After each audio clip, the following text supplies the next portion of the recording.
was written by Paul Meyer. Okay. It was very good. See if this microphone picking up. Oh yeah, it looks like it is. I sure hope it is. What? Microphone, I hope it's working. I hope it's not picking up too much back here. That's all. Heavy breathing. We should probably move it. Oh, you're not blocking it. Like I said, I got the camera up high enough. Okay, I just don't want my hair moving away. My hair moving away. Oh yeah, camera's working. Or the microphone's working. Oh yeah, camera's working. Just making sure. Connect to the stream. Stream is live. Microphone's working. I know, now you guys don't want to talk, right? That's right. Don't want to be on the recording.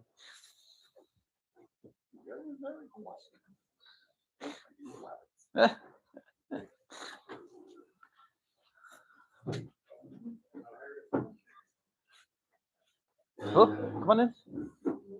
We'll get, Do I take that as an irregular? we'll get until somebody's seated. there's nobody's got regular seats here.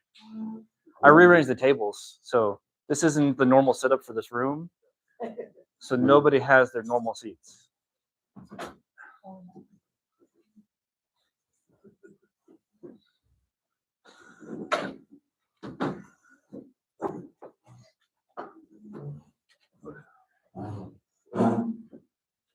So everybody's doing well? Good week so far? Good. Yours? Yeah, not terrible. Staying busy, as usual. Kind of a standard answer. Yeah, my trip last week to Portland for work. Yeah, it went well. Some productive meetings, meeting with the other management, the rest of management. We did some planning and talked about some ideas for some process adjustment stuff. It was good. There's somebody on my team I got to meet for the first time in person. Someone else that has only been remote since they started.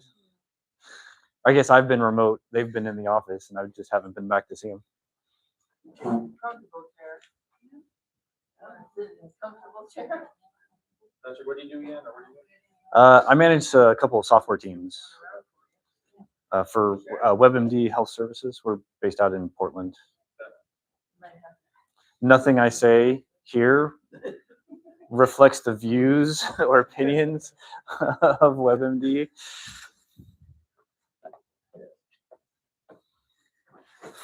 I'm speaking not in a professional capacity. Just to make that clear, since I said who my employer is. And you are not a doctor. I am not a doctor. I'm not a natural scientist. I'm not a geologist. I'm just a guy.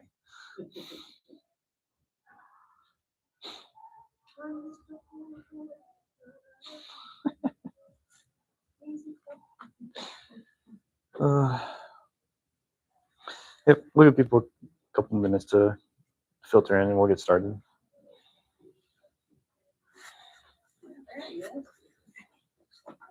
We're waiting for you.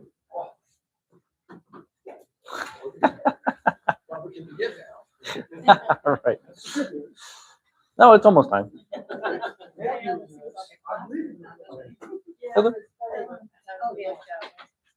So you don't have to wait for it. No, you're fine. No, we'll get started. People will come in as they arrive. Not a problem.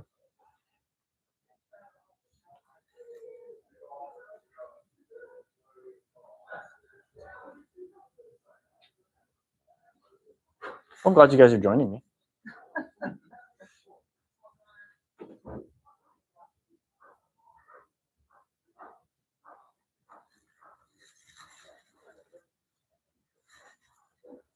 Back, what is it?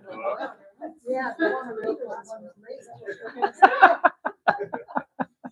Have to give him a hard time.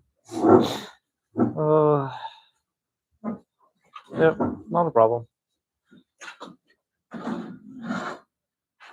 Hopefully it helps. Happy birthday. I hear you got a present. Thanks. I got Oh, yeah. No, I have a broken rib. How'd that happen? That I was sparring Oh.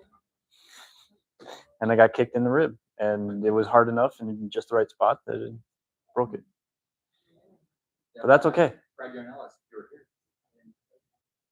Oh yeah, this is not the first time I've broken my ribs. It'll take a month or two to heal, and then I'll be fine again. As long as you don't get kicked again. Yeah, I just gotta like not re-break it before now and then. Nope, that hasn't stopped me. It's not holding me back.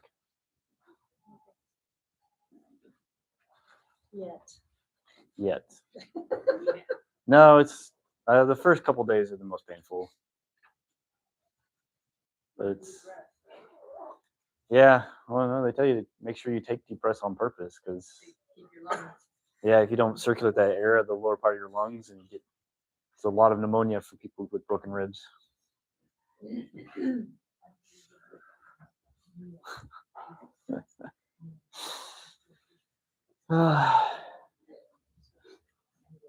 That's okay. We'll wait for the good Lutherans that show up just in time.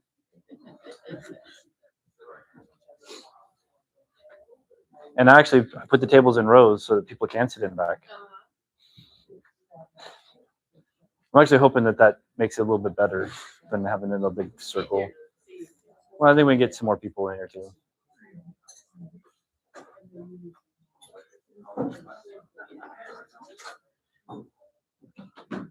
Yeah, you get credit for the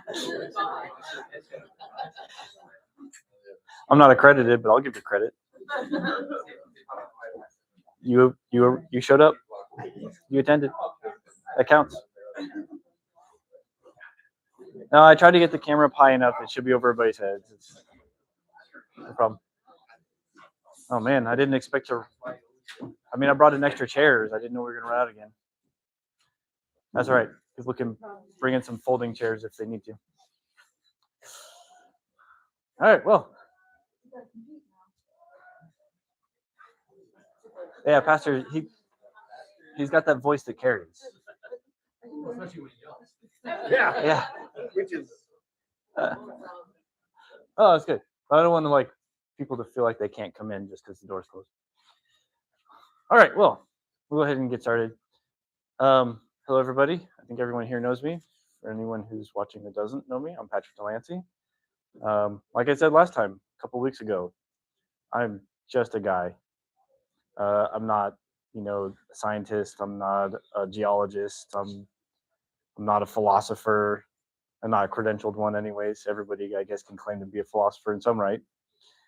Nope, I'm just a guy, and this is a topic that's been, I don't know, kind of a passion topic for me. I've done a lot of research. I care a lot about it because I'm a nerd. But today we're going to talk about worldviews. Last week, Brian, thank you for running the class for me last week. Talked about the roles of reason and the Holy Spirit as it pertains to justification, right? We have reason. God gave us senses. He gave us a mind and the ability to use it to make sense of the things that we see and hear and the things that we feel. But it's not those things that cause people to come to faith. Salvation doesn't come from knowing truth. It comes from the Holy Spirit. So that's going to come up a whole lot more in some later sessions. But today we're going to talk about worldviews. And our goals for today's session, first, we're going to try to understand what does that mean? What is a worldview? And the ways that it describes everything. How your worldview describes your perspective on reality, your perspective on understanding and knowledge, like what can you know and how can you know it? Helps to describe what's important to you. Where does value come from? What's even just aesthetically, what's beautiful? And as a result, we have some expected actions, right? Understanding someone's worldview can help you make more sense of their actions and behaviors. And then we're going to go into some specific worldviews and sort of, I don't know, practice a little bit and try to build that empathetic view, seeing the world through somebody else's eyes. So, what is a worldview? What do you guys think? I'm not an expert, so don't take my word for it. How the world views things. How you view things. Yeah? I mean, it's a view of the world, right? Any other ideas? Your interpretation of what's going on around you. Okay. So the way you interpret what happens. So some foundational, maybe some assumptions that you make. Probably came from your childhood, right? Most people, their worldview comes from the way they were raised. Sometimes not, but for most people, that's where it comes from. All right. Well, J.W. Sire, he wrote a book called Naming the Elephant, Worldview as a Concept. And he says that worldview is a collection of attitudes, values, stories, and expectations about the world around us. These which inform our every thought and action. It is expressed in ethics, religion, philosophy, scientific beliefs, and so on. So, a worldview is like a framework or a description of things that are important to you, your expectations, your attitudes about the world, and it's expressed, like the evidence of your worldview comes out in all these different fields. Sounds reasonable. He's a smarter guy than I am, so makes sense. Chris Park, he is one of the editors for the Oxford Reference Dictionary. He works for Oxford Press. He says a worldview is a largely unconscious but generally coherent set of presuppositions and beliefs that every person has, which shape how we make sense of the world and everything in it.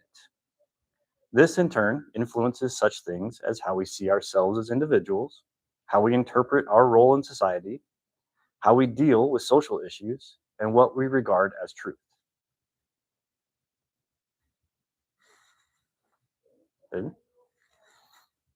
Kenneth Funk, he's a associate professor of engineering, multiple types of engineering at the Oregon State University.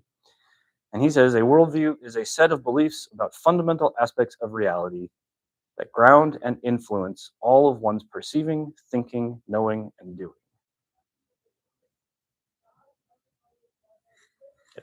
Just trying to give some of these things a little bit chance to sink in as we're reading it, because there's some big statements. All right, so how do those statements line up with your concept of what a worldview means? Pretty close.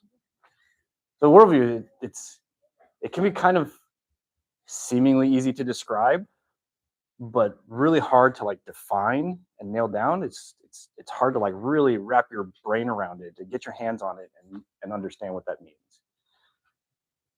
So to make it a little bit easier for us, we're going to frame a worldview. We're going to put it in a framework, talk about 4 aspects. So take this big thing that's really difficult to define, and we're just going to describe it in the framework of 4 different aspects.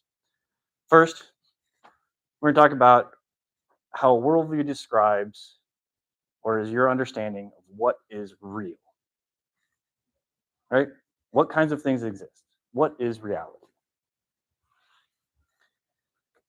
And we're also going to talk about knowledge. Your worldview sort of describes the way you understand what is knowledge, what is it good for, how can we even know things. Then talk about value, right? What is valuable? What is good? What is worthwhile? This one's a little bit easier to connect with people's worldview because it's more clear to see that spectrum of it in the way that people act and talk. And then we're going to talk about it, actions, right? People do things, and the worldview can help us understand why they do the things they do. Yeah. So does each of us have a worldview based on our experiences, beliefs, and whatever all?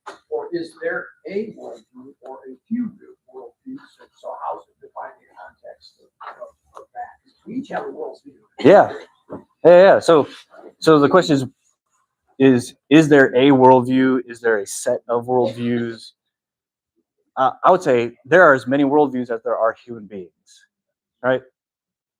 So we're using this framework for our conversation today, right? We're talking about these 4 aspects of a worldview to help us understand what that means and help us to take this really, really complex, deep topic and kind of put it in this box of these 4 areas so that we can have a better understanding of it in a way that we can actually apply it, right? We're going to take something that's really, really difficult to understand, really complex, and put it in this framework so that we can actually apply it in some way.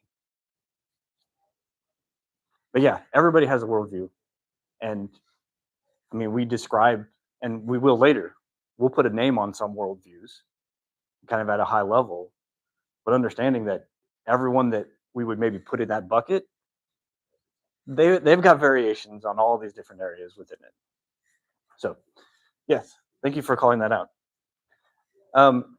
If you've done any conversations or studying about apologetics, you may also know that there are words to represent these things, right? Big $10 academic words. I'm going to do my best to avoid all of those. All right, we're going to just talk about like normal people. All right, so now our framework of reality from the perspective of worldviews. There are a whole spectrum of views of what is real. We're going to talk about here, I'm going to give you some examples of 4 of what are the most common in the world, and particularly the Western world.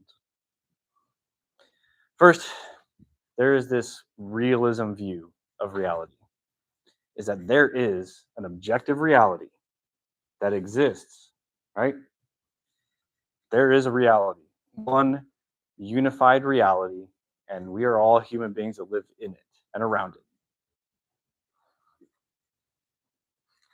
Now, it kind of makes sense. Some people don't believe that. Take it a little step further, materialism, it's a form of realism, but it's more specific. Not just is there one instance of reality, but it is entirely physical. Everything in reality is physical. Things like consciousness and thought are just the product of physical processes, chemical actions. Everything is material, physical. That's this materialistic view. So there's nothing outside of that, nothing spiritual, nothing supernatural, so to speak. On the other end of the spectrum is this idealism, that there is nothing physical, that reality is fundamentally mental or spiritual. So matter doesn't exist independent of somebody thinking it or some spiritual being causing you to perceive it. So some people that fall into this area will say that it's actually individualistic. Everyone has their own perception of reality. So reality is unique to you. And there's nothing physical. What we think we're touching something, we're maybe not actually touching something, we're just perceiving that in our minds. Some people will try and explain this, the apparent shared experience, right? You touch something and you describe it the same way as someone else touching the same thing. So some people will still claim that that physical thing doesn't exist, but there is a shared, like, spiritual mentality that provides this unified experience, right? We're all part of one mind that is imagining these things. So that's another view of reality. Yep. So some people, yeah, the Matrix. Well, it So- depends on your real world reality. A good example of that is that incident in Minnesota. You talk to a conservative, well, he's defending himself. Talk to a liberal, was murdered. And they believe it too, each one of those groups. Sure. So it kind of depends on what your world view. Oh, it absolutely does. Yeah, that's exactly what we're getting at here. So when you're talking to somebody who has this idealistic view of reality, then you don't even have the common ground of saying, there is a physical entity. This table is a real thing that exists. Well, they may claim that we can't prove that. We're just imagining that.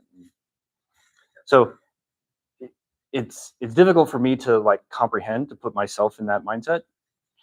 But there are people that describe their view of reality that way. Another one that is really fairly common is called relativism. Is that similar to idealism, reality is just influenced by these sometimes geographic or linguistic or conceptual frameworks that everyone uses. So out of this mindset comes the idea that there is no such thing as absolute truth. So there is nothing independent of our mind that would describe reality, but instead there are multiple realities. Like we all have our own reality, and they can sometimes overlap, but it's still independent of each other. And you can't even use the same rules or measurements to compare the two because they are truly completely independent realities.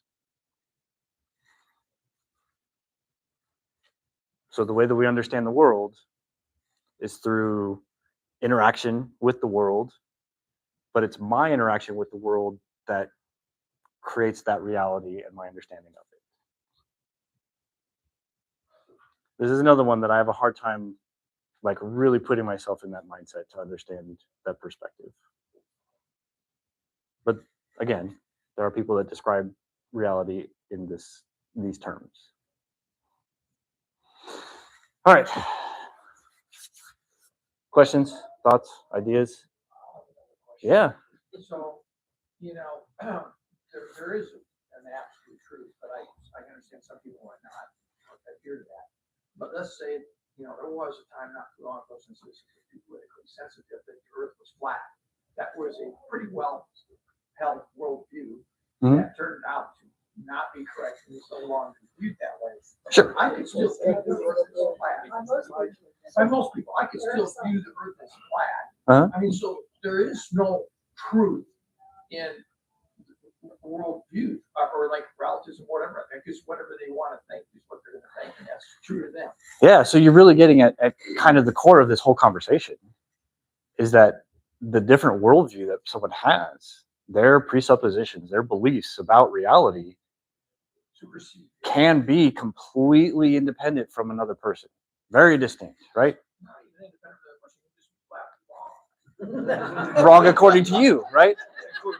But they would be fully comfortable and they would feel fully comfortable in the belief that the world is flat. For example, right? That's an assertion, right? An assertion of fact that the world is flat. Now, and someone else could have an assertion of a fact that the world is spherical instead. But there are people that today would claim that they believe the world is flat, and they try and provide evidence to support that belief. So they absolutely believe that that's true.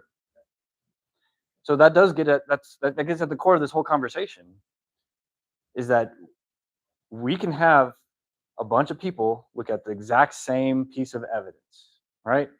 You can look at a fossil, and you can have one person that says that looks like a missing link and fully supports my belief that species evolve one into another, and this is a transitional stage. Another person can look at it and says, oh, that's actually just a reptile that has a different variation from the ones that we've seen before. You can have another person that says, the person that found that must have really been intrigued by the concept of reptiles that look like that, and so they created its existence. Now, I personally haven't seen it, so I don't know that it's actually there. But for me, I can imagine what that would be like. And so that becomes part of my reality. Yeah. I'm thinking about it like colorblind people who are like, they'll see that they think it's red, but everybody else sees it blue. It's gonna be very hard convincing them that it's blue when their reality is that it's the color red. Yeah. So colorblindness may be a good way, like an analogy, right? It's not exactly the same, but an analogy to what we're talking about. Yeah, it's gonna be very hard, even if the blue is the absolute truth, to convince them that it's the color blue when their reality is that it's red. It's only an analogy in the sense that they don't understand that colorblind really works. Because I know people are colorblind, and they will openly say that. You tell them colors, they believe you, right? Sure. But if they don't believe you, then that's their worldview. But as long as they believe you, then they recognize they're colorblind. Yeah. And So actually really perceive the world, right? that ties in perfectly. Did you see the subtitle on the presentation for today? Is our lens on reality, right? It's that filter through which we see the world around us and our perceptions. Yeah, absolutely. And we all do that. We all take the things that we observe, the senses, we use our senses to experience the world around us, and then we filter that input through our worldview. All right, let's talk about knowledge. How can we know anything at all? On what basis can we actually think that we really know what we know? Okay, that's a hard question. It's deeper than you think. There's an apologist, Saiten Bergenkot, who leads very heavily into this in his presuppositional apologetics. This idea that knowledge cannot exist outside of God of the Bible, because knowledge, any truth claims that you would make relying on knowledge, requires circular reasoning, right? If you believe that there could be a fact out there that when you discover it causes everything that you knew to be false, right? Is it possible? Is it possible that you could learn something, a fact about the world that means everything you knew up to that point was false? Is that possible? If you believe that's possible, then you can't actually know anything. Right. The only way that you can have certain knowledge of absolute truth is if you have all knowledge, right? If you know all facts of everything. The other way is someone who does have complete absolute knowledge reveals it to you. So that's the presuppositional apologetic approach that Sai takes in a lot of his conversations. Most people are not satisfied with that.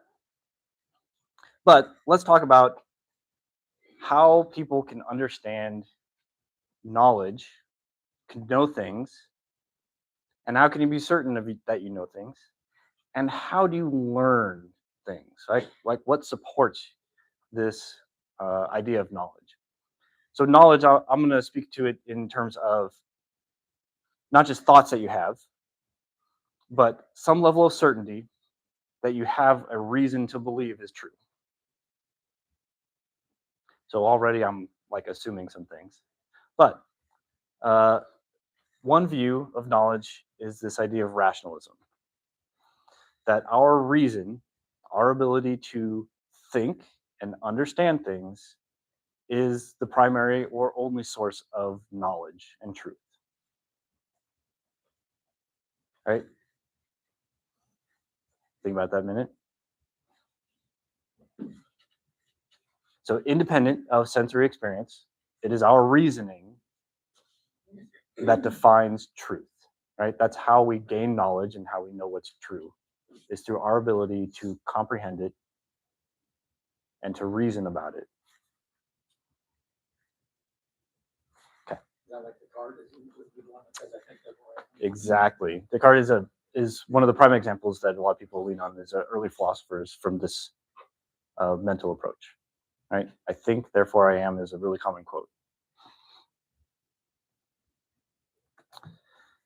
All right, another way to this understanding of knowledge and how we learn it is through empiricism.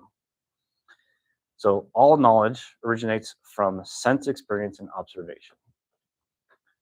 Right? In order for us to gain knowledge, we have to see it, we have to experience it.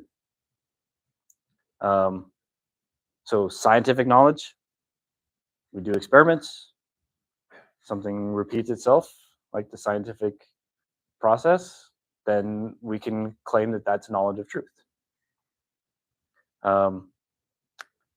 Our personal individual knowledge can be gained through other people's experiences, right? Someone describing their experience and then tying that in with our reason. But someone touched the stove and they decided that it was hot and you shouldn't do that because you burn yourself, and they tell you that. Okay, so that I'm relying on someone else's empirical knowledge, but that would be a secondary application of that. Or I can go and touch it myself, learn from primary knowledge, right? And then things that we can't perceive or reproduce or experience directly, like unicorns, things that we may know are fantastical, are derived from things we have empirically observed. So like a horse and horned animals.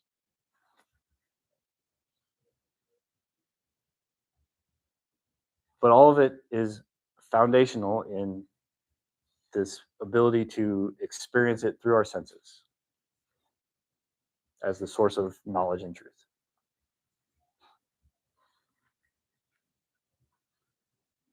Okay, good so far? You guys have figured out the bottom two are usually the ones that are the most divergent from my personal worldview. All right, relativism. Individual consciousness is the ultimate source and measure of knowledge, not our external reality. All right? This is similar to reasoning, but it rejects the idea that there is absolute truth. So my knowledge, my truth can be different from someone else's. Whereas someone with a rationalist approach would say that there still is this concept of absolute truth and shared knowledge, but we use our reasoning to adopt it. Relativism says that there is no absolute truth. Usually is kind of manifest as this idea that meaning and knowledge are created by our mind, imposing itself on the world. So we're not receiving knowledge, we are creating knowledge by imposing our thoughts in our mind on the world that we perceive.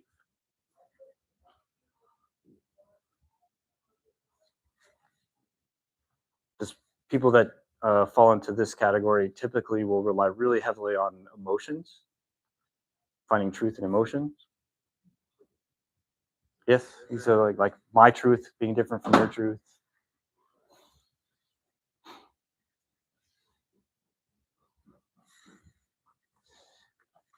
And then there's this idea of skepticism. This, at its core, is that we actually can't know anything. Now, typically people will employ skepticism as a tool to help discover truth. But a true skeptic that's maybe not applying it appropriately, by the cleanest definition of skepticism, would claim that there's no such thing as truth. We cannot actually have real, true knowledge. What do you call those people? Like Skeptics. You call them skeptics because they don't believe anything. Well, that's what we talked about, how every person is distinct, right? Even though we're describing this category of our understanding of knowledge, people are not going to be like absolutely all the way on one side of that spectrum. but people are going to have some attributes of that.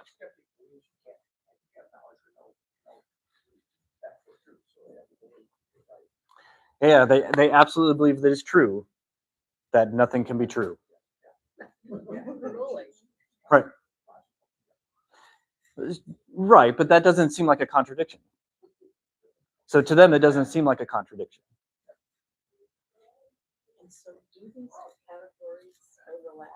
Oh, for sure they do.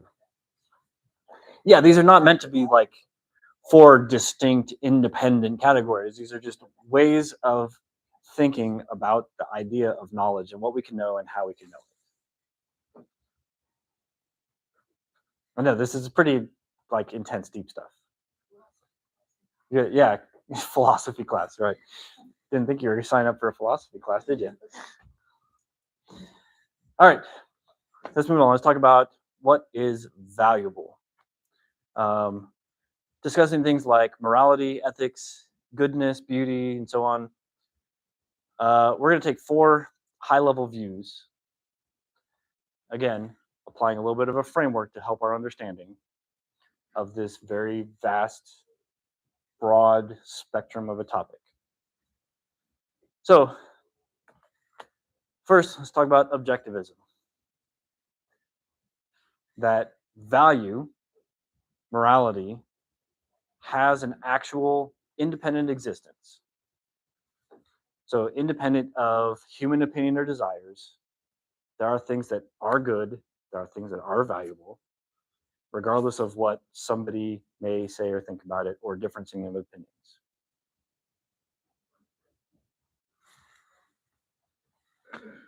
Another one is subjectivism. This holds that all values are completely subjective, right? Relative to individuals, cultures, specific state of being, what one person or group finds valuable, another may not. So subjective view of value is that there is no absolute. It's all relative.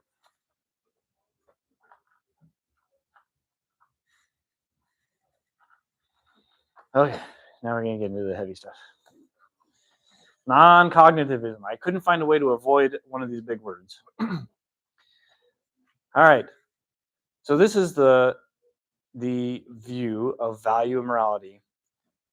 I say when we are expressing a statement of value, we're not describing the world, but rather describing our feelings or giving a command. So an example would be saying that stealing is wrong. The non-cognitive view of value, of that value statement, stealing is wrong, is I'm not actually saying that stealing is objectively wrong. I'm saying, I don't like stealing. Boo, stealing bad. Or I could be using it as like issuing a command. Don't steal. But non-cognitive view doesn't say that I'm making an actual absolute value statement. Stealing may not actually be bad, but I don't like it. That's different from the subjective view, where somebody can have the view that stealing really is bad, another person cannot. This is saying that there is no objective value statement. It's just expressing my feelings. Or try to issue a You command. can't bring the law into the rules or anything. This is just talking to another person. And Yeah, so this is just describing like value, beauty, importance, morality. All right, and then nihilism. No such thing. There is no inherent value in anything.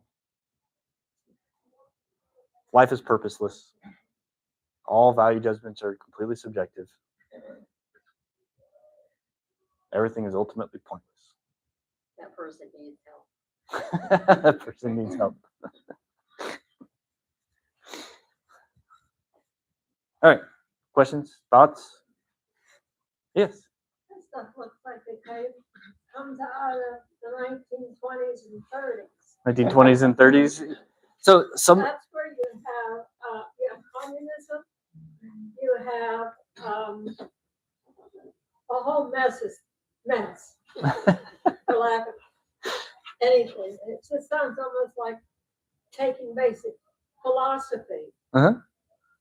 where like nihilism or subjectivism, these are terms used to describe an emptiness, a nothingness. And that's the reflection of those people who wrote the books and who were the thinkers of the day in the 20s and 30s. So they're like most philosophies, they kind of like go in waves, right? So some of these philosophies were like they originated in even before Christ time. People were writing things and expressing philosophies of these kinds of thoughts. But then they like kind of become in vogue in different areas of the world or different periods in history.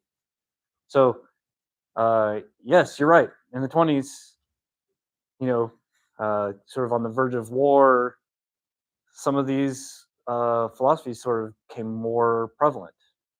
But the people who wrote about these things, now if you go to college and you need to take basic courses in philosophy or psychology, that's what you're talking about.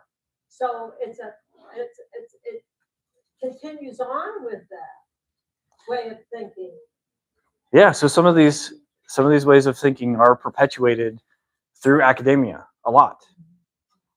Because a lot of people don't encounter like philosophical concepts like this until they reach a collegiate level. So you don't have deep philosophical conversations. You don't do a lot of talking about critical thinking skills until you reach college. And then the worldviews or the perceptions and ideals of the professor, whoever's teaching your class or administering the curriculum, will sort of perpetuate their thoughts through that medium. Yeah, that absolutely happens. The first philosophy class I had to take, I thought this teacher was crazy. I did not understand. That's really one of the things about understanding worldviews is that we see somebody else do something that we may think is totally absurd. How can somebody possibly think that's okay? How can they even come up with that idea? But to them, it makes total sense. Right? To their view of the world, their view of reality, their understanding of what's good and what's moral, like it makes perfect sense to them. Thank you for that segue into. Well, I was just thinking about him while you were talking because I'll never forget it. We're talking about understanding how we act. I don't know if this is scary or not, but in these different boxes you got, I can see myself in multiple different boxes. Oh, absolutely. Yeah. So we're going to talk about that. We're going to talk about that in a little bit as we talk about like some specific worldviews. Right? We're going to put some names to some things and describe a couple of worldviews. But first, I want to talk a little bit about action, right? First of all, humans act. Okay, sounds kind of like simplistic on the surface. But the idea is that human behavior is not just reactive, right? It's not just like set on a course and based off of external stimuli, it's predetermined. It is a purposeful action, and typically it is goal-oriented, right? We're trying to achieve some outcome. Also, as a prerequisite for action, maybe we're trying to achieve a goal. Maybe we're in an uncomfortable state, right? So we can either take action for the purpose of improving our situation or improving something, or we take action because we're uncomfortable where we are and we're trying to change that. So these are some like, I don't know, I want to think of them as foundational concepts when we talk about human action. All right, action is something that is not just passive, predetermined, like you put a drop of water at the top of a ramp. The direction and the path that it's going to take down to the bottom is determined because of whatever effect, like physical effects are being taken upon it. You know, the direction of the angle, maybe a wind is blowing, like whatever is happening to it is determining the path that it's going to take. Human action is different. It's a conscious thing. All right. Now, this is the bottom two boxes, I know. All right, individualism. I would also posit that all action really has its root in individual choice, right? You have groups, but it's really individuals that think, feel, have values, and take action. And so the actions of a group is really just a result of interactions between people, between individuals making a choice, taking action. And subjectivism is everyone's values and goals are different, and they change over time, or they change based off of circumstances. So when we're trying to understand why somebody does what they do, we have these foundations of, well, what do they understand about reality? What do they understand about knowledge? Like, what is truth? What's important? What's valuable? Is there such a thing as absolute? And then there's something happening, either to them or their situation, that they're going to do something about it.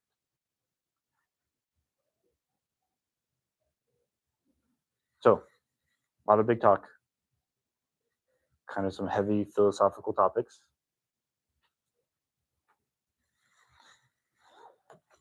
So, why does that matter when we talk about apologetics? Understanding worldviews. Why do we think that matters when we talk about apologetics? Well, just like any other conversation you have, knowing the other person's perspective, what they bring to the conversation, is going to make you a more effective communicator. Yeah, so being more effective in communicating with someone if you understand their perspective and where they're coming from. I have a recent clip of a politician, I can give specifics, who said 2 + 2 is 4 to this group, and 2 + 2 is 8 to this group. I mean, total, but that's not quite right, because it's more opposite than that, right? And so, I mean, knowing your audience is important too. Okay. Right? Yeah, so knowing your audience is important to the way that you talk to them. And then your worldview as a speaker may influence whether or not you can say two Right. apparently contradictory statements to two different groups of people. Sure. That either the ends justify the means. So I hear people say that a lot. I disagree with that, but yeah. I think of part of war about the quote about, you know your enemy and know yourself, you don't fear the result of mind your battles. Like, you obviously, apologetics is your belief, and if you know what their belief is, gives you an edge on talking to them, explaining your belief versus just trying to figure it out as you go. Okay. Yeah. So leading on the quote from the Art of War, the understanding your enemy is understand yourself. Good. It influences your behavior, the way that you act. Yeah, the Apostle Paul said, I became all things to all people. If you know where they're coming from, you understand that things that seem silly to us, the danger in not knowing that is that you can tell yourself that they haven't put a lot of thought into their worldview. And some of these people have spent years thinking about it, even though they're absolutely wrong. You have to know that they're going to be very passionate holding on to that view because they've had it for a long time. Yeah, so it can actually help with that idea of using compassion when you're speaking with somebody, instead of just dismissing them as like, what you're saying is absolutely incorrect. But if you understand where they're coming from, that they have a reason, they didn't just like make it up, and maybe they're making an emotional statement, but they probably have justification, rationale for what they're saying, then you can actually have some more compassion and not just think of them as an idiot. Boy, you guys are really nailing these segues for me. All right, so college drilling. wrote, if one does not understand a person, one tends to regard him as a fool. Right? So if somebody's actions don't make sense, then you will think that they're being foolish because their actions seem foolish to you. But if you understand what is probably or could be motivating them, then you may not see them as a fool, but more as a peer, someone who is lost, someone who needs guidance, but not as an idiot, which immediately puts you in a superior antagonistic role when you're conversing with someone. And there's no point talking to them because you're not gonna help them gain any. Oh, sure. Then you may think that it's pointless to even try. Or you antagonize them. Or you're antagonizing, yeah. Those 2 words. The title? Yes. Yeah, Mysterium. I don't even pronounce it. It looks Latin. Conjunctionis? I don't know. That's the book that he wrote. Yeah, that's the title of the book that Carl Jung wrote. All right. I'd have trouble talking to him. Yeah.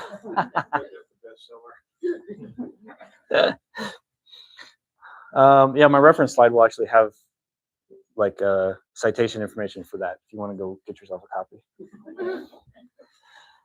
Ravi Zacharias wrote, I am convinced that the most effective defense of the faith and offense against falsehood must be based on an examination of worldviews.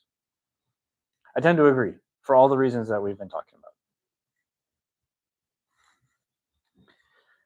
All right, so let's take an example. Biblical Christianity. As we said before, there's a bunch of Christians in the world, there's a bunch in this room.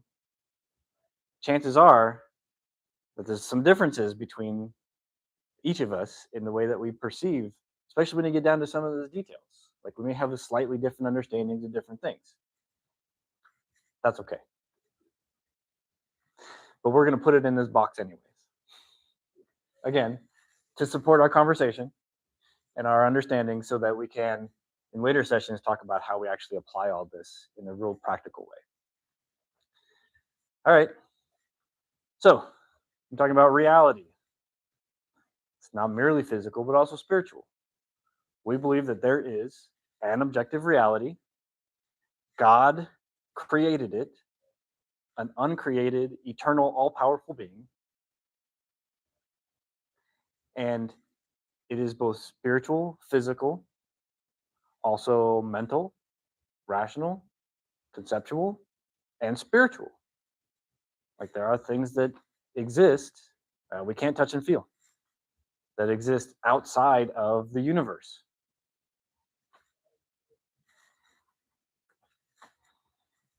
When we talk about knowledge, well, God reveals stuff to us.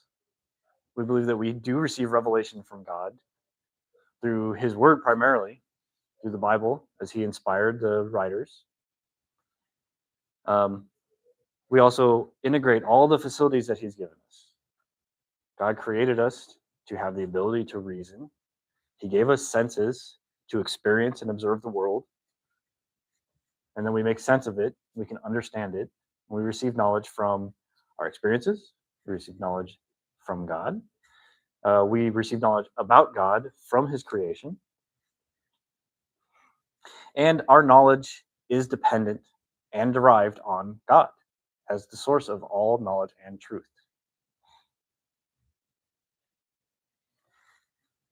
Don't scientists have trouble with this sometimes? Doing things that they don't believe or aren't. Scientists have trouble with this when they're doing things they don't believe. What do you mean by that? Well, if you're not, I don't know, everything that I think about has the Bible with it somewhere along the line, because that's how I grew up. But I don't think I could be assigned, well, smart enough, but to be able to accept some of the things that people accept and work with them. Yeah, so it's in that regard, I think it's perfectly feasible to work with somebody who has a different worldview than you. Right? You can interact with someone, you can be cordial, you can be productive with someone who has a contradicting worldview from you. I think that's perfectly reasonable. I do that every day. Okay. I work with people that have very distinct worldviews from me. And we're still productive, and we care for each other, and we support each other, and we work for the good of each other and for our group. That's good. I But don't know. but to her point, I think there's a difference between looking at science through a Christian biblical lens. Like, this is how we understand what God created. Sure. And that there is a divine creator, and everything we do is just understanding what he already knows and he already created. Versus a secular scientific view of seeking knowledge and understanding the world that doesn't believe there's ultimately one single creator, and that we're just seeking to understand him and what he created. Sure. Yeah. So the goal may be different. I think it's maybe not too far off, because the goal for both, someone who has maybe a purely naturalistic worldview and someone who has a biblical Christian worldview, their goal may be to discover truth about the physical world we live in. That's fine. Now we have different ideas about where that comes from or what caused it. Right. Maybe we have different ideas about how it works, Right. or what the value in that knowledge is. But we could have similar goals and come from different perspectives. Why it is the way it is comes from the Sure. Yeah, and that's where you get into philosophy, and that's where a lot of the difficulties come. All right, and we talk about value.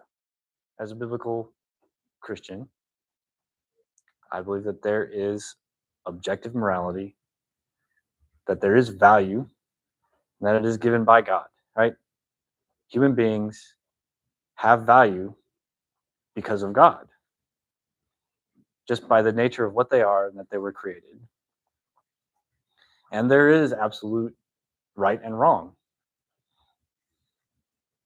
Also, we have this an obligation for stewardship, right? We were placed in a position to care for God's creation.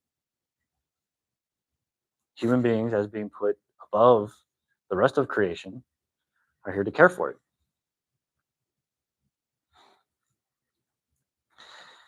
And as we act, we should live according to God's commands. We should love each other and be of service to each other. We should seek to spread the gospel so the Holy Spirit can work in the lives of others, because God cares about them and they're valuable. Even if I disagree with them, even if they hate me, even if I don't like them, God loves them, God created them, and they're valuable. And so I should strive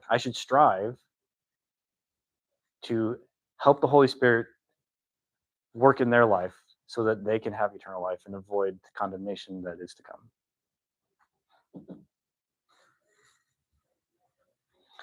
Here, I've got a couple quotes about Christianity. Carl Henry: there is not a sphere of learning in life that should fall outside the Christian vision. And then C.S. Lewis in The Weight of Glory said, I believe in Christianity as I believe that the sun has risen, not only because I see it, but because I see everything else. See a lot of nodding heads. I've got similar quotes for differing worldviews too. All right. I have too many to get through all of them. Is there a specific worldview that maybe somebody has on their minds that they're maybe confused about, or that they've encountered recently, that we can talk about a little bit before we wrap it up today? Is there a multiple choice list based on your slide? Well, I have quite a few prepared. Atheism, agnosticism, deism, humanism, moralistic therapeutic deism, pantheism, Mormonism, Islam, Judaism, and Buddhism are the ones that I have prepared. Mormonism and pantheism, sure. All right. Latter-day Saints. They believe that there is a God, a spirit world. God the Father is a literal, eternal, resurrected being with a physical body. Humans also are eternal spirits. They are spirit children of the God of our world. And as spirit children, this God existed in a previous life as a human. And then we can emerge as gods of our own planets if we live in a way according to the Mormon faith where we can achieve that high level of reward in heaven. Creation was purposeful, right? God created it. Human beings are not static, but we can continue to progress and evolve. And evolve not so much in this life, but beyond this life. And then the lives that we create in our worlds, if we get to that high of a level, can be better than the human beings on the world we came from. Sure. Understanding of knowledge, divine revelation, right? The Holy Ghost, personal visions given to individual people, direct communication from God also occurs.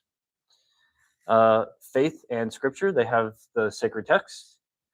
They do read the King James Version of the Bible, the Book of Mormon, Doctrine and Covenants, Pearl of Great Price. They also have faith in the divine authority along the leadership of the Mormon Church. And also personal experience. There is this idea that you use your mind. You know, we study a lot, increase knowledge so that we can experience and explore the world. We gain knowledge through that as well. There is moral absolutes. There is an eternal moral principle. It's not all relative, but it is based off the divine commands. Concepts of good and bad, right and wrong are consistent and eternal. One core value is that we can progress and grow through our individual spirit, fostered by exercising our own agency and making good choices. So a lot of work's heavy, right? And then there's also a strong emphasis placed on family and community because we can support each other and build each other up so that we can all progress in our spiritual life and reach those higher levels of reward. Which means faithful living, worshiping consistently, giving consistently to the church. There's a expectation for a service trip, a missionary trip to go on, and then building that family and community. So Russell Nelson is the president of the Church of Latter-day Christ. He wrote, "I promise you that as you prayerfully study the Book of Mormon every day, you will make better decisions every day. I promise that as you ponder what you study, the windows of heaven will open and you will receive answers to your own questions and direction of your own life."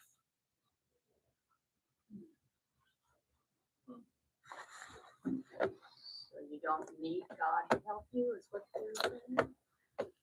Sort of? Well, God's here, and He can make direct revelations to you as you're pious enough, and as you have incorrect thinking, or He wants to work through you to reveal truth to other people. I don't think the apostolic age, and it's like it's always say it's not possible. Okay. All right, and then pantheism. All right, so we have pantheism. All right, for pantheism, the ultimate reality is God, and this God is the universe itself. God is the universe, that is reality. There's only one fundamental reality, and it is that spiritual being, God. Any separation that we perceive or individualism that we perceive is an illusion. And the divine is not a separate creator, but is fully present and fully immanent within all of existence. So reality is purely spiritual, and we are perceiving it through the spiritual being, through God. All right, knowledge. Our true knowledge of reality comes first from direct inner experience rather than external authorities or even rational thought. Right? Inner experience. You experience reality, and that's where you get knowledge. You know the divine by experiencing its presence through meditation, contemplation, and your connection to the natural world, which itself is God. Right? So you're building a deeper connection with all of reality by being connected with nature, meditating. And knowledge is not about dissecting things into separate parts, but grasping how they are all interconnected, the unity of all beings. That is the source of knowledge. So therefore, highest value is placed on recognizing and aligning yourself with the divine unity of the universe. Our inherent value of all things comes from their shared origin, and the more we participate in this divine shared origin, the closer we are connected to it. Therefore, there is a moral responsibility to everything in the universe. So there's a compassion for all things. Living things, non-living things, all things are part of the divine.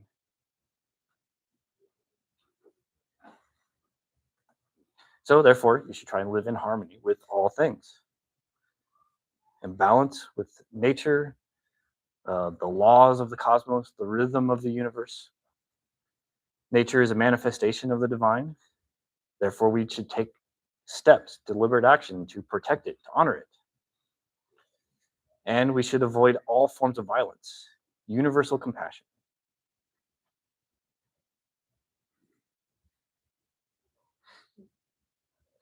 Like the last one.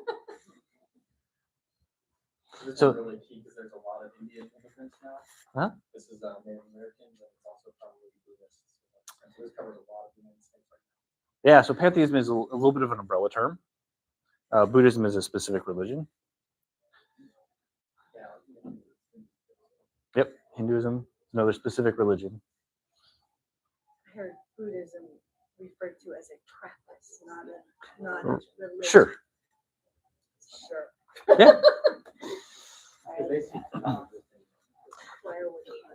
So Paul Henderson said, when we say that the cosmos is divine, we are making an ethical statement that means no more, no less than this. We should relate to the universe in the same way as believers in God relate to God. That is with humility, awe, reverence, celebration, and the search for deeper understanding.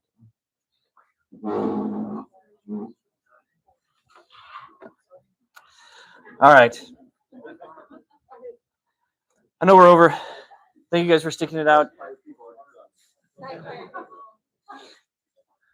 So next week, we're going to talk about logic and reason, logical fallacies, some of the rules of logic and how we make sense of argumentation, how we derive truth and recognize fallacies in our own thinking and in the way that other people make statements.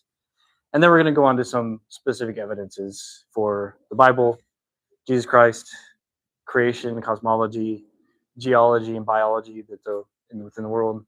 And then we'll touch on the problem of suffering and morality, and then some actual practical application. How do we use this when we're actually talking to people? Did you say this is online? Yes, On your this. YouTube? This will be, Yep. So I can follow along. Yeah, absolutely. So these will be posted to the YouTube channel. I think I was able to get the streaming to work properly this time. If not, then I'll post the recording later. And you said 2 weeks ago was on, but last week's was. Yes, last week was not recorded, but other than that, they'll be on our YouTube channel. All right. Thank you, everybody. I appreciate your time. Thank you. Please send me any questions or concerns that you have, and I'll try and address them. Happy birthday, Patrick. Yeah, thanks. Do you have the other ones that you had gone through that list? Yep. Or are you gonna send me? Yeah, so in the description for this video, I will post a link to download the whole slide deck. So I'll have all of them.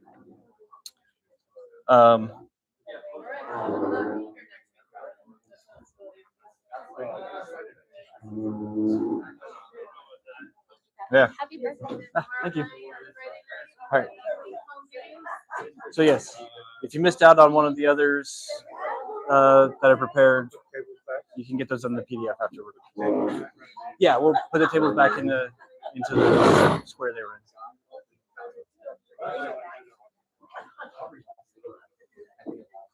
in.